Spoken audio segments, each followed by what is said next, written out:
Welcome to the Injury Prevention plus Seek Learning Collaborative Pre-Work webinar. The agenda for today's pre-work webinar will cover several items. The first of which is our quality improvement structure and approach that we'll utilize over the coming months, with the background on the Institute for Healthcare Improvement Breakthrough Series, discussing who could be involved in your quality improvement team, and then looking a little bit at the model for improvement and the key driver diagram that will drive our improvement efforts. We have several pre-work activities that I'll discuss and walk through, which include surveys, your practice PowerPoint, and the team aim statements and personas that will be included in that PowerPoint. We'll conclude this by discussing next steps with some details tentatively on the learning session and the action period. And note that the final item of this will be completing a post-test webinar and several questions associated with it, and following up with Haley if you have any additional questions. If you've done a collaborative with the Ohio chapter of the American Academy of Pediatrics before and worked with myself, Samantha Anzolds, I like to start things off by discussing the overall goal that we're trying to achieve within our collaborative. And for the Injury Prevention plus Seek, we're looking to provide children with the opportunity to grow up to reach their fullest potential by eliminating any unintentional and intentional injuries and psychological risks from that children's environment. And we think about that global aim within the context of this high-level collaborative overview. Prior to you coming to this pre-work webinar, our Injury plus Seek team has been preparing and planning for our time in this learning collaborative. And then here we are in the pre-work period, December, and as you work on your baseline data collection early January of 2018, where you're looking to complete several items. Pre-work for this collaborative entails forming a core quality improvement team within your practice, registering with Haley for your the learning session, letting her know who's attending and any other details she may need. You're viewing this quality improvement pre-work webinar, and then completing some baseline data, as well as submitting your practice PowerPoint. And the PowerPoint will contain your team aim statements and your persona. Having all this completed prior to our learning session, which will occur on January 30th of 2018. After the learning session, we'll have what we call an action period. During this time frame, which runs from February through July of 2018, there are several main items that you'll be working on. The first of which is collecting monthly data from the two screening tools that we'll be utilizing throughout this collaborative, participating in monthly conference calls, of which there'll be 5 to 6. Very similar to this format, although it'll be live. So you'll call in to a webinar and a conference call line and have other peers from other practices that are participating in this collaborative involved, hear how things are going for them, get some feedback. We'll talk about the data that's been submitted and then have a topic. And then the final element of the action period is really testing changes. So using PDSA cycles to do small, rapid cycles of improvements to figure out what works best for you, your providers, and your patients within your clinical setting to move the needle towards that collaborative goal and some individual goals we're going to discuss in just a bit. And then finally, it's a bidirectional feedback loop. So as you have questions, you can reach out to any of our team. We'll certainly be in communication with you with your data and how things are progressing. But having an open line of communication to see how things are going and any way our Injury plus Seek team can assist you. And then we wrap things up with some sustainable best practices and how you can keep what you've been doing going after the collaborative has wrapped. While we have that global aim of reducing unintentional and intentional injuries and psychological risk to children, we are looking at several specific aims that will help us achieve that global aim, and there are elements that drive us towards the aim. The aims that we're looking at here are on the left side of your screen with the SMART aim. So from the time that we have our learning session in January through the end of July, each practice will work to incorporate our age-appropriate screening tools at well-child visits for children birth through 5 years of age to identify any unsafe or risky behaviors. And by doing this, we hope that you, as you screen these families, identify families who may give an inappropriate or incorrect response to any of the questions and counsel them appropriately with the goal of 90% of the time. And then taking it a step further, While you are providing counseling, looking a little further to see for those families who had provided an inappropriate response and you counseled, did they receive a referral and or a resource if there's one, and doing that 75% of the time. We then have key drivers, which are main elements our injury prevention plus SEEK team feels are instrumental for helping you get towards those SMART aims and the global aim. And then associated with each key driver are a series of interventions. For example, in the first intervention box on the right-hand side, how can you impact the key driver of engaging the quality improvement team and supportive office environment? And we have several items listed there, from forming your 3 to 5 person interdisciplinary QI team, submitting your baseline data to inform your improvement efforts, and then using quality improvement methods to really get that supportive office environment and things to work conductively. And that ties in nicely to one of the main elements that we feel is very helpful for your success with the Injury Prevention plus SEEK team, and that's your core quality improvement team.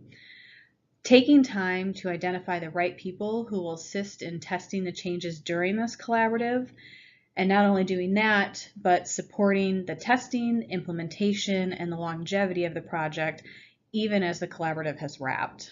We have several characteristics that we usually like to include as we're compiling this quality improvement team.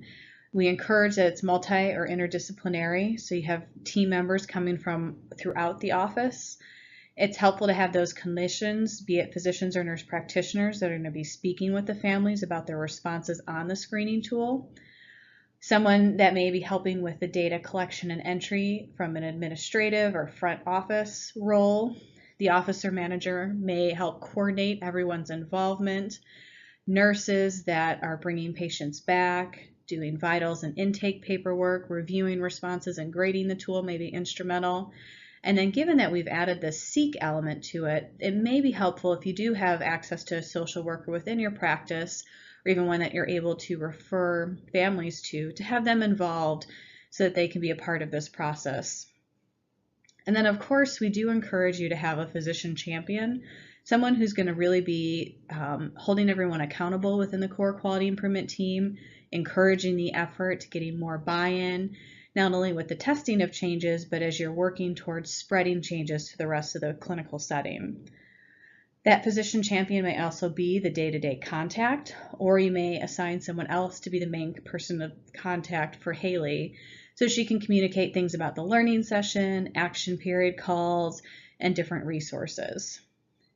And then as you're looking to lay the foundation for this project, it's always helpful to kind of talk with senior leadership to get their buy-in at the start. So as you're working on this improvement effort, you know that they're there to support you and are supportive of the effort that you're working on. So when the collaborative wraps, you can make this something that's ingrained within your practice culture. And once you've decided on the individuals that will be helping you in this Injury plus SEEK learning collaborative, it's important to bring them to the table to have the discussion that we're going to have right now and at the learning session that includes addressing some of the questions within the model for improvement. The first of which, in the first question, what are we trying to accomplish, really looks at the aim or the purpose of what we're trying to do. And having everyone on board with not only what the collaborative is hoping to achieve, but what you as a core quality improvement team and clinical setting think is feasible, stretchable, but yet attainable for you to reach. I alluded to the aim on our key driver diagram, but here it is again. So from January through July of 2018, each practice will work to incorporate the Injury plus SEEK age-appropriate screening tools, of which there are 2, for your well child visits birth through 5 years of age to help identify any unsafe or risky behaviors. And by doing that, we're going to measure how effective this is with the specific aims that are listed here on the screen. The first of which, for submitted Injury plus SEEK screening tools, parents who provide inappropriate responses will receive counseling at least 90% of the time. And then for those that have also completed the tool and have inappropriate responses, if there's an applicable referral and or resource, that families also get that 75% of the time. The SMART aim statement that we just discussed and described on the previous slide also helps us address the second question for the model for improvement, which is, how will we know that change is an improvement? And that's where our measures really come into place. So first of all, while we have the measures in mind, we need to realize, why are we actually measuring?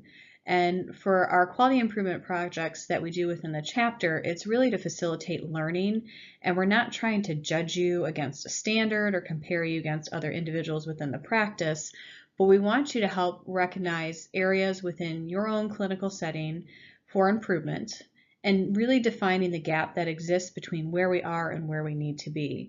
And by having this numerical and quantitative evaluation, it really helps clarify and define what that gap really is. Because sometimes we think we're doing something, but until we review charts for certain elements or use a certain screening tool, we don't really have that numerical example to define what that gap really is. And that gap may be larger or smaller than we initially realized. We also use measures to provide feedback to help us evaluate. So as we're working on making changes within our clinical settings, are they actually having the desired impact? So the measures give us feedback, positive or negative, that helps us come to conclusions that this change was appropriate or it may not have been, and determine what our next steps are going to be. And then finally, as we're doing this across the board with multiple practices, providers coming from different backgrounds, and certainly our patients come from different backgrounds, it helps us characterize the robustness of a change. So as we're including and layering in new elements to our quality improvement efforts, such as the SEEK screening tool to the injury prevention tool, how do our systems respond to the changes that we've made? And we can learn about this from the PDSA cycles as we come to complete the project, work towards sustainability, but the most robust information comes from all the different environments that you are in, the different times that you trial things, the providers and the patients, and really learning what works best, bringing that knowledge to the table as you report information back to us from your PDSA cycles or on action period calls, that lets us really inform others what is the best practice to help approach injury prevention and the SEEK screening tool information within the primary care setting. And we have several types of measures. We employ two within our quality improvement collaboratives, the first of which are process measures. And these really represent how your system is working. So for instance, within our obesity collaborative, a process measure is looking at the proportion of children who are overweight or obese who have been and developed a SMART goal with their provider. So they have a specific measurable achievable outcome noted within their clinical chart for any overweight or obese child, and just seeing how many times we accomplish that. And by doing that, it really gives us an early indication of the outcomes that we hope to impact within our obesity example, of maybe reducing BMI or changing behaviors, so that by crafting a SMART goal with the family, we're moving the needle, having a change that makes the desired effect and impacting our measures. So here, we're doing some chart reviews that you'll complete at baseline, and then we'll use the screening tool and its entry on a monthly basis. But what we're looking to accomplish is increase the proportion of well visits, birth through 5 years of age, that receive screening with the age-appropriate Injury plus SEEK screening tool. We'll know how this is going as you submit more data and you look at what's happening within your clinical care. And then we have the outcome measures, and those are the ones that we really had listed on the key driver diagram. They represent what's happening with the customer or the patient and their interests. So if it's an asthma project, looking at reduced hospitalizations or emergency department visits. Maybe it's just patient satisfaction with the time to get to an appointment. So as you improve and bolster your process measures, those complement and improve the significance of and support the quality of care that you're giving. And with this, as we can gather that screening tool data, we'll see that we're improving the number of time that we provide counseling to those families that give inappropriate responses to any of our screening tool questions. And then more importantly, giving a referral or resource 75% of the time or more to those families where it's applicable and they've provided an inappropriate response. So how does this all fit in with the high-level collaborative overview?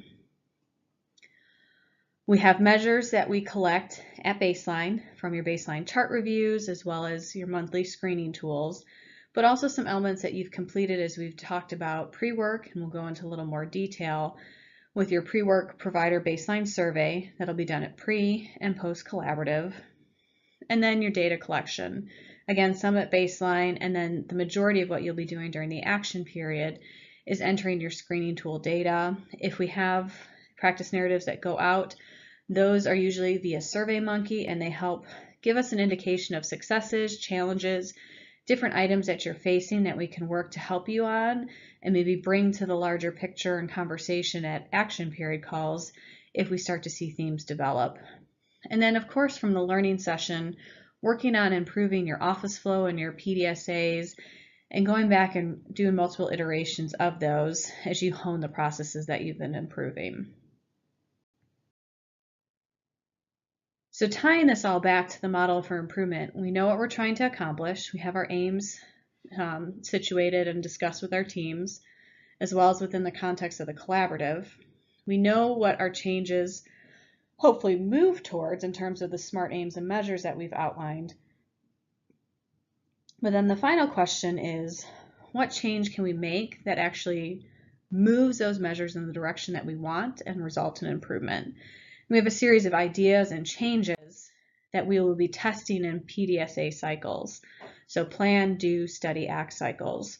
We'll discuss the PDSA cycles, how to complete those, how to complete the worksheet, and how to approach it on our first action period call, but this is just to bring to your attention as we progress through the model for improvement and we work to improve our office flow that we'll be using the tool of a PDSA cycle to do so. And the PDSA cycle is really a framework. You can think of it as a mini experiment for learning on a very small scale basis in your different environments about what works and what doesn't work. It helps you answer questions that your team may have about a process. Maybe it's how to get the screening tool into place, who's going to grade it, how do we approach the discussions with families or the provision of resources, and then the collaborative aims to get to those two main measures of having discussions and providing referrals and resources. And you're really testing. The purpose of this quality improvement collaborative is to test and figure out what works best for you and then work to adapt and implement as we get towards the end of the collaborative based on all the knowledge that you've gained to be a sustainable process so that you can finally spread these changes to anyone that may not have participated within your practice or to the rest of your clinical system. We have several PDSAs that you can certainly try using our key driver diagram to figure out what's the best way to approach this. And those are within our interventions column. So for the key driver for providing appropriate injury prevention and psychosocial counseling, referrals, and resources, it may be that you really want to target that sub-bullet of share food access locations and benefits for food insecure families. What's the best way for you to do this? After identifying a family that may be food insecure, making sure that you have updated information, getting that information out to the families and following up on them, that's a bit of a process. So how can your practice do this? And you can test what works or how to approach this in those PDSA cycles.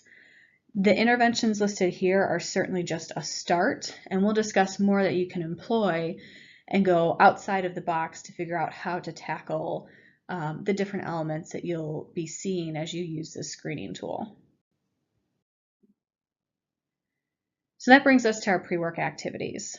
The main items that you'll be completing as you prepare for the learning session on January 30th will be threefold. The first of which are your pre-work surveys. We ask that each member of the core quality improvement team completes this, and it will be a SurveyMonkey link that's included in your pre-work packet, and Haley will allude to when she follows up with each of you. Then the main item is your baseline chart reviews. This is to be completed per MOC seeking provider, and we'll go into a bit more depth in the coming slides about what that is.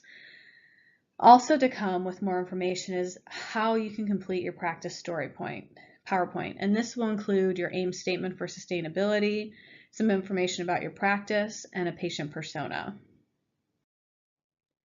So the provider pre-work surveys are really information about the office systems and processes that you currently have employed around screening for injury prevention and your anticipatory guidance around injury prevention and the SEEK elements. There's a bit on quality improvement background just so we can determine your level of comfort with information and then use that to shape not only our learning session but future action period calls. And then there's a self-evaluation around the injury plus SEEK. The lead physician will also complete a certain set of questions that will be based on the logic chosen when they initiate the survey. So as the lead physician or the leader of the team, you will select physician lead to provide the coming information, and it's really some practice-specific demographics. And we have a Word document with those questions that we'll provide to you in a follow-up email to let you know how to prepare for this, and you can gather that information, work with the individuals to get that, and then go back to complete your pre-work survey. This slide here has those questions listed. Again, it will be available as a Word document, and you can work with your practice administrator or someone that knows a little more about the patient demographics if you don't, to gather these responses and then go through and populate them within the SurveyMonkey. And it's looking at what's your patient's practice's payer breakdown, what is your patient population on an annual basis, how many well visits do you see, birth through 5 years of age, patient volume, and then for those that are participating in this, how many providers, physicians and nurses. And it just helps us make sure that we're tracking and following the information to make sure everyone gets the credit that they need, as well as the impact that you're having on the children population. For your baseline chart reviews, each provider that's seeking MOC Part 4 credit will review a total of 12 charts. And these charts will be broken down based on the age range of the 2 screening tools that we use. 6 of those 12 charts will be coming from the birth through 12-month age range, and the remaining 6 from the 1-year to 5-year age range. And then there'll be one further level of stratification based on the time that you pull these random charts. So you'll be pulling 3 charts from each month of our 2-month baseline period. So an example of this is the first 3 random charts that you pull will be from birth through 12 months of age, and you'll look to pull those from the month of November. The next 3 charts will also be from the birth through 12-month age, but be charts from visits that occurred in December of 2017. You will repeat this for the 1 through 5-year age range, with the first 3 charts coming from November and the final 3 charts coming from December, for a total of 12 charts. We have a chart review tool to help facilitate this process. So as you're pulling each of the screening tools charts to review, you can input this information onto the paper version of this, and then you'll enter it into our SurveyMonkey tool. So here's an example of the 1 to 5-year-old tool, and you'll be looking for documentation of things like, for at least the SEEK questions, which are the majority of the questions up on here until question 10, was there documentation of counseling provided or referral made for a child who has someone in the house that smokes tobacco? And as you look through that chart, you can see whether counseling was provided, if there was a specific referral made, or if there was no documentation of either of those happening. And the final option, if this isn't applicable to this family because no one in the home smokes tobacco. So going through those different elements of seeing whether or not counseling was provided, referral was made, or you had no documentation of anything, or even knowing if this question was asked, and noting that for this question and all those that follow. You'll then take those paper chart review tools that you've pulled and you'll enter those into our SurveyMonkey. So you can abstract the information on the provided chart review tools or pull up all 12 of those charts and then go through this SurveyMonkey tool and enter your responses.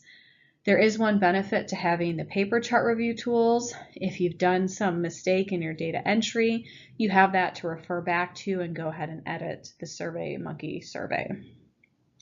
It is key that you let us know your practice and the provider name that's being entered. So if it's someone From a multi-provider practice that's participating and everyone's getting MOC Part 4 credit or seeking it, we need to know who saw the parents or the patients for the chart being reviewed. So that will tally each month for each provider the number of charts that we've received, follow up with you if there's any discrepancy or you're below the required number to make sure that everyone meets the requirements to get that credit. After you've entered the survey for one patient, the survey will loop to the start until all charts have been entered. We will have data presented in a timely fashion as long as the data comes into us on a timely fashion. Teams will be provided with their baseline data at the learning session in the form of run charts, and it'll display the % of charts that contain documentation for your injury prevention anticipatory guidance discussions and or whether a referral was appropriate if that was made. And then as a collaborative, we'll show monthly collaborative data, and if we need to, and if it helps facilitate discussion, de-identified practice data and help have a conversation started about how we can further improve each other's efforts. Monthly collaborative data will be presented very similar to how you see it at the learning session. In the form of run charts, we'll have our goal line and show documentation of the counseling that's been received, and then taking it a step farther where it's appropriate if a referral and or a resource was provided. The next item is our learning session storyboard. Of course, we're looking to improve our injury prevention and seek counseling and guidance and referral, but we're also looking to see how we can learn about each other. And at the learning session on January 30th, we're asking all practices to create a PowerPoint storyboard, some of which will be used at the learning session, some passed on to the medical directors, and some on future action period calls. And this storyboard really just helps to visually describe your practice and includes several elements.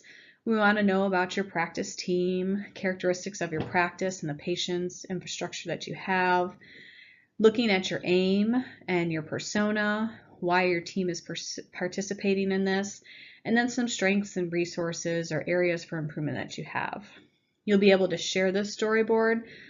The maximum that we'll have to talk is about 5 minutes, and it'll just be dependent on how many people we have present at the learning session.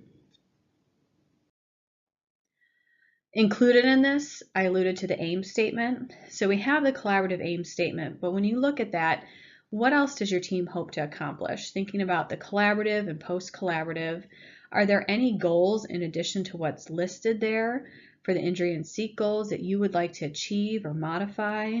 Any additional measures or targets that you're looking to monitor and move towards?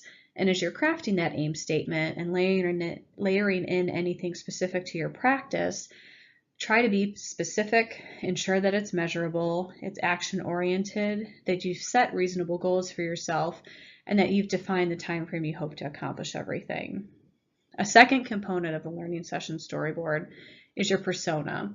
And this is really a brief story highlighting typical patients or families that you see at your well child visits, any visit birth through 5 years of age, that really has focused on a conversation that you've had, be it injury prevention or injury anticipatory guidance, and any psychosocial discussions that you've had, what you commonly encounter. And then this helps inform our medical directors and our project team, as well as other practices, about the patient population that you're coming across and successes or challenges that you may first see in dealing with this patient population. We're going to send you additional storyboard information, and some of that will be found in your pre-work packet, but we will send you via email a template so that you can modify it however you see fit, but you are limited to those 5 slides that are contained within that email that we'll provide with the template. We then ask that you register for the learning session, and Haley Southworth, who's our great project manager, will have you contact her through this email here if you don't already have it from communicating with her, but providing the details that she needs to adequately prepare for the learning session by Tuesday, January 16th at 9 p.m. And then she'll have everything in place for all the attendees come January 30th. At the learning session itself on January 30th, just a brief overview of what this is going to look like. We're going to have our introductions not only of the project team, but all of the practice teams that are participating. There will be an Injury Prevention Part 2 MOC where you can get some of that MOC Part 2 credit, and this is really over the areas of birth through 4 years of age. And then we'll really dive in to the SEEK model and its algorithm and really emphasize the importance of the referral and resources that you will be providing as families give inappropriate or incorrect responses or screen positive for a certain element of the SEEK and/or injury prevention screening tool. We do have a Quality Improvement 101. Much of this will be focused on your office flow, not only how to get the tool into place, but how you can address some of the challenges that you may foresee coming as you're looking at referral and resource provision. We'll expand a bit more on the model for improvement and allude to PDSA cycles. And all of this will, of course, be dependent on the responses that we get from your pre-work surveys. And then we'll discuss a little more about your data collection, the data that we've received, and how that translates into the gap that we're looking to close over the course of the coming months, and what our expectations are for the project and for you to get your MOC Part 4 credit and any associated incentives. And then, of course, there's always time for questions throughout each of these sections, but at the end to make sure that you leave on a firm foundation and comfortable with what you're tackling. So as far as your next steps, you viewed this webinar. You can certainly pass this on to any other individual who you think would be important to have on your core quality improvement team. So forming that core quality improvement team and really having a discussion about intended roles and responsibilities that you think everyone will play at this point, and then updating those roles and responsibilities after the learning session. And then sharing this information outside of that core quality improvement team if you think it's helpful to make sure everyone's on the same page, understands the project that you're going to be working on, be it by yourself or in a core quality improvement team, so they know what's coming. And then really work to foster support around the Injury Plus Seek mission, get that buy-in and have people geared up and ready to go come learning session in January.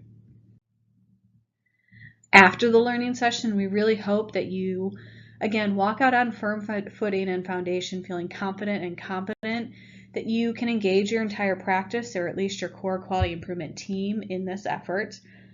You have the good communication skills to do that with that core quality improvement team, but also the patients that you're going to be screening. That you feel comfortable in providing anticipatory guidance around injury prevention, but also that psychosocial assessment and the resources that you may be using as you engage and connect with families that you're screening. And then you'll also be able to share with others who may not have been at the learning session successes and barriers to getting this screening tool into place, providing those referrals and resources, and following up appropriately on them. Haley will be providing a follow-up email after everyone's viewed this webinar. She intends to send it Monday, December 18th, and it'll be some reminders, basically about the pre-work criteria and due dates. They'll have links for pre-work surveys with the question list that the lead physician will be collecting and completing, your baseline data collection tools and links, and then it'll look specifically at that information for your PowerPoint template of the storyboard of how you can craft your aim statement, your persona, and complete that PowerPoint. And then she'll also include this webinar again for reference or anyone else that may need it. Some reminders as we conclude. The learning session is Tuesday, January 30th. Registration will begin at noon and presentations at 12:30. And currently it will be hosted at the Ohio Chapter AAP offices in Columbus. And then some due dates. Your baseline data collection will consist of chart reviews and data entered into the survey links that we provide, your pre-work survey, and then completing and submitting your PowerPoint with the aim statement and persona. That PowerPoint will go to Haley Southworth at the email listed there. All three of those items will be due Friday, January 19th by 9 p.m. So we have adequate time to review the data that you've entered, hone it for the learning session, and build those run charts to let you know where you currently stand in terms of the aims that we have for this collaborative. And then just to get it on your calendar, these are tentative, they may change, but the second Tuesday of every month from 12:15 to 1 p.m. will be our action period calls. And you can see those dates listed here. Haley will confirm that this works for every individual or for the majority, and then we'll see if we move forward with this and confirm this time and date of calls at the learning session on January 30th. The final item is that there are post-viewing questions and a follow-up that will occur having watched this webinar, just to help make sure that you understand the information that we've provided and that you walk away fully knowing what to do, given that this was a recorded webinar and not live. And Haley is happy to answer any questions that you may have.